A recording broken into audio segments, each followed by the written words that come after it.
Hey, everybody, and welcome back to another edition of the Lab Report. As always, I'm your host, Todd Rosales, and fresh from a Delta 8 ice cream outing with his team, Mr. Cannabis Law himself, Dustin Robinson. That's right, Dustin. I watch your social media.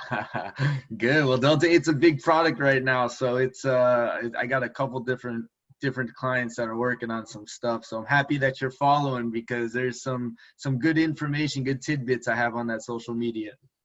Oh, absolutely. Absolutely. So let's get into it, Dustin. Chuck Schumer is asking the USDA to delay issuing final regulations on hemp until 2022, citing stakeholder concerns and challenges of state compliance that have arisen due to the coronavirus pandemic. I mean, it's a long time to delay. And originally, when I read this headline, I thought he was being a thorn in the side of the hemp industry because we're essential, we're doing okay, we're growing, and I know people are waiting for final regulations so they can build future business plans on it. But apparently he believes that he has these companies' best interests in mind because he's giving them more time on the pilot program. Dustin, was my initial reaction correct, or is this a better thing for hemp companies? No, it really depends on what state you're in. I mean, here in Florida, we've already had our program approved by the USDA, but a lot of the states are not happy with what the USDA interim rule said, specifically with the DEA requirement for the testing labs, also the total THC requirement, and then also they changed it from 30 days to 15 days as far as the testing window. So there's still people providing comments, and it's basically supposed to lapse at the end of October. So he's asking for an extension for the reasons I just stated, but also because of the COVID reasons.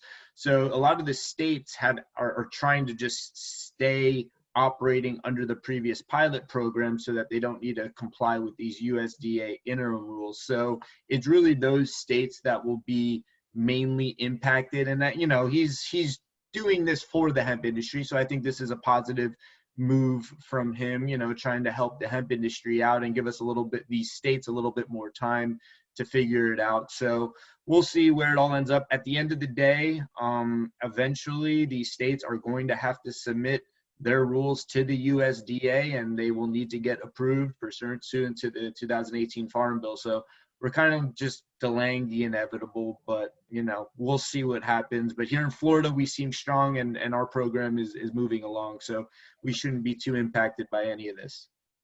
Yeah, well, I wish they would just start to make rules final so this way we can mature as an industry. But hey, if it's going to be good for people, then I won't say anything.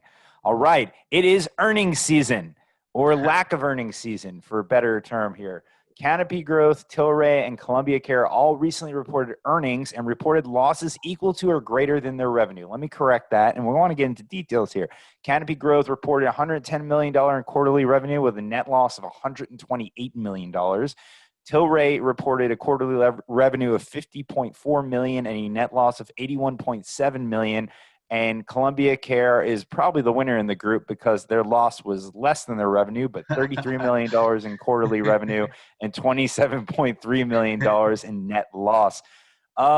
We've seen companies run out of money. When is profit going to be important in this industry? We have two profitable companies right here in our backyard in the state of Florida, in TruLieve and Liberty Health. When is everybody else going to get on board on the profit train, Dustin?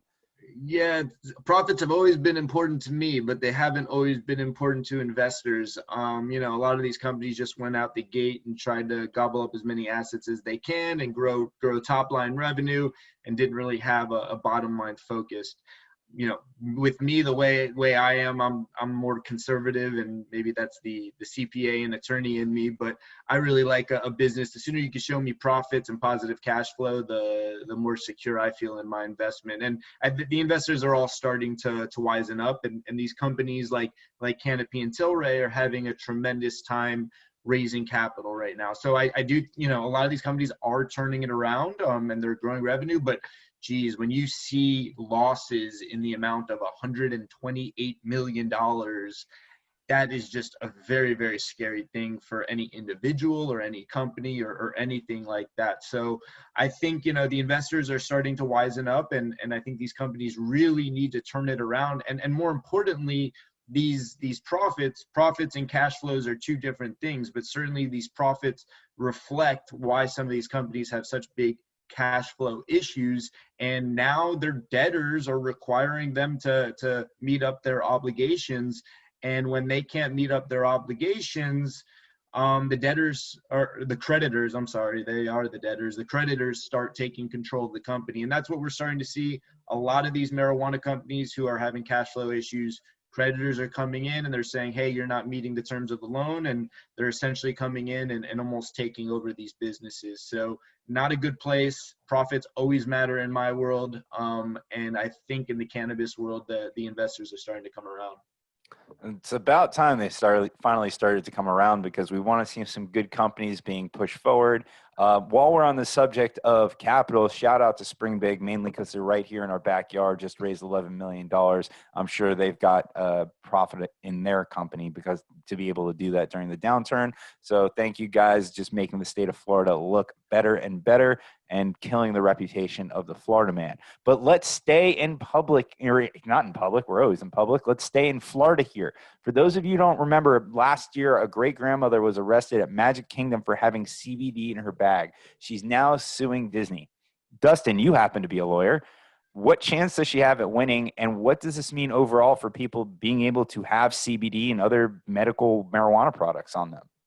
Yeah, this is funny because when I read this, I actually got a call on this case, and my analysis of it is that there's not really much of a case for two reasons. I think liability is going to be a challenge, and then I think damages are going to be a challenge. So when I saw that Ben Crump is taking this lawsuit, he's a big civil rights attorney, and he's suing for $17 million. I actually called another attorney friend of mine who does these types of cases, and I had to get his opinion, and he read through the article and he said Ben Crump's going to have a big challenge here, and I think he will as well. I mean, you need to understand, and even the article mentions in Florida at the time CBD was actually illegal, so it was an illegal product, number one. And even still, from a federal perspective, what the article failed to mention is that even currently the FDA still takes the position that CBD in food is illegal, and CBD can't be marketed as a dietary supplement. And the products that she was using were probably either being used as a food or marketed as a dietary supplement. So not only from a state perspective, but also from a federal perspective, she was carrying something illegal. And then from a damages perspective, $17 million. Geez, that's a lot of money. I mean, that's what these plaintiff attorneys do. They throw out a Well, huge you know number. how much Disney tickets cost these days, so it makes Look, sense. there's some attorneys that have made a lot of money. There's an attorney, Willie Gary, I think's his name. He made a fortune off suing Disney years ago, like got a $1 billion settlement, and he got 30% of it. So look, it's not a bad move suing these big players, but I think this one's going to be an uphill battle for Ben Crump. Just shows you, folks, know your laws before you bring it with you, before you do anything with it. Know your laws, okay? This one I know is very near and dear to your heart because it happened to be the flagship article in your newsletter this week. A long-running dispute between the state of California, or a slate of California cities, and the state itself landed in trial August 6th, with the Superior Court judge seeming to underscore that state law will prevail over local rule. The issue: whether cannabis delivery services may operate in jurisdictions that have otherwise banned commercial cannabis activity. The future of delivery in the world's largest cannabis markets at stake. 24 California cities, as well as Santa Cruz County, argues that a moratorium on cannabis businesses should extend to delivery services that might pass through their borders. The state insists that delivery is allowed under the Medical and Adult Use Cannabis Regulation and Safety Act. You guys can figure out the acronym on your own, and cannot be halted by local whims. I know you're watching this one closely, and I know that delivery in other states could potentially be affected by this, or at least rulings.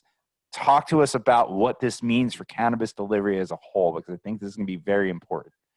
Yeah, just like Florida, California has a statute that allows the cities and the municipalities to ban dispensaries, but they must allow delivery.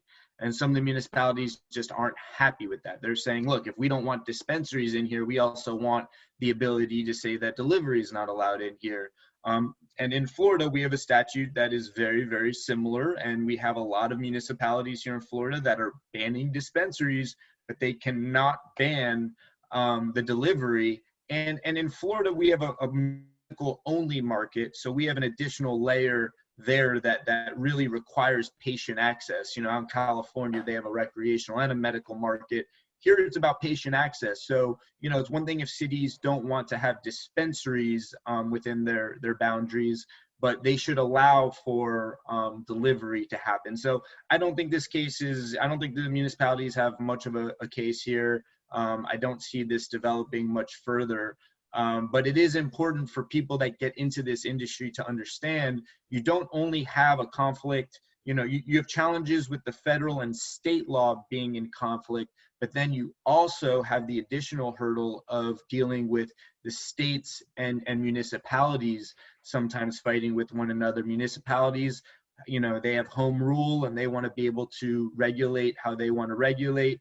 Meanwhile, the state wants to preempt them in certain ways. And this is just another example of an additional hurdle at the local level that cannabis businesses need to deal with. Well, this is one I'm sure you'll be watching closely, and on a future lab report, we'll let everybody know the outcome. And before we go, I've mentioned several times, I don't want to call out the good and the bad on this show. And this isn't bad, it's just a little thorn in my side. Former Secretary of State Hillary Clinton played into the idea that consuming marijuana makes people do dumb things. Writing on Saturday, the author of a widely criticized New York Times column, Maureen Dowd, may have been high at the time when she wrote it. Come on, Hillary. We're better than this. We don't need to accuse people of being high on brownies. Sometimes it makes people creative. Sometimes it makes them lazy. It depends on the person. You're better than that. Just Epstein them, okay? I kid, folks, but we don't need those kind of stereotypes in our life. This has been another episode of The Lab Report, and we'll see you next week, folks. And tune in tomorrow for a special live edition of Elevate Your Grind with Mark Wasserman, the little brother from Pot Brothers at Law. It's going to be a special Saturday, 1 p.m. edition. Dustin, anything before we go? Now, get out and vote. It's election season, so make sure you're getting out there and casting your vote. All right, guys. We'll see you next time.